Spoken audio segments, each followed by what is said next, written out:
政党主席，土耳其议会应该为东突厥斯坦召开紧急会议。土耳其大团结党主席、来自安卡拉的议员穆斯塔法·大斯提吉24日在土耳其大国民议会的特别讲话中，呼吁土耳其关注东突厥斯坦局势。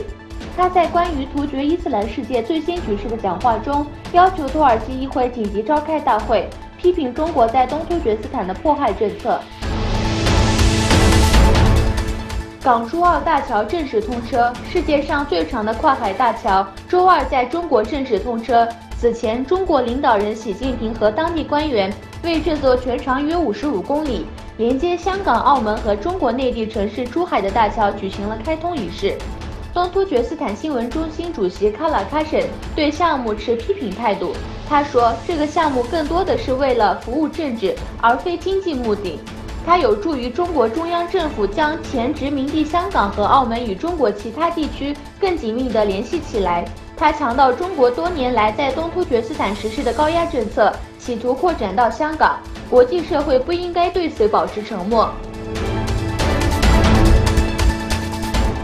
西媒暗访东突厥斯坦集中营，中国以打击所谓三股势力为借口，在东突厥斯坦设立大规模再教育集中营，并关押了100万维吾尔和其他少数民族一事，引起了国际社会越来越大的关注。英国 BBC 最近派出记者前往新疆调查，虽然受到中国警察的多方阻挠，但仍然证实了再教育营的存在。BBC 以谷歌地图和实地采访的资料请教了多组不同的建筑设计师，他们认证说，这些建筑几乎可以肯定是一座大型监狱，可以同时关押最多达13万人。报道说，东突厥斯坦2017年新建成的类似建筑群有120个，2018年完工数量更超过了去年。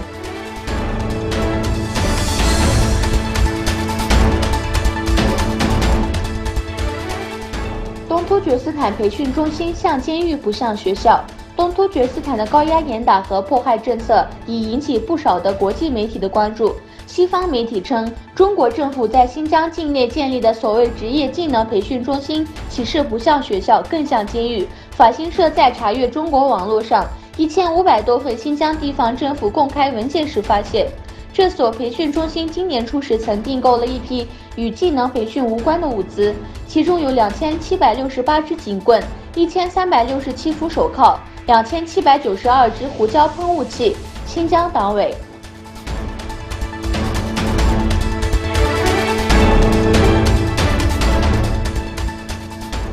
缅甸罗兴亚人危机调查组向安理会作报告，中国阻止大卫得手。联合国授权设立的一个独立调查小组，星期三就缅甸罗兴亚人面临的危机向安理会做了报告。中国试图阻止这次会议，但没有成功。中国在俄罗斯支持下，星期三上午试图通过表决，阻止这个调查小组向安理会做报告。去年缅甸军方对罗兴亚反叛武装袭击政府据点展开大规模军事报复行动，导致至少70多万罗兴亚人逃到孟加拉国。联合国调查人员指责缅甸军方对罗兴亚人实施种族清洗，但缅甸当局予以否认。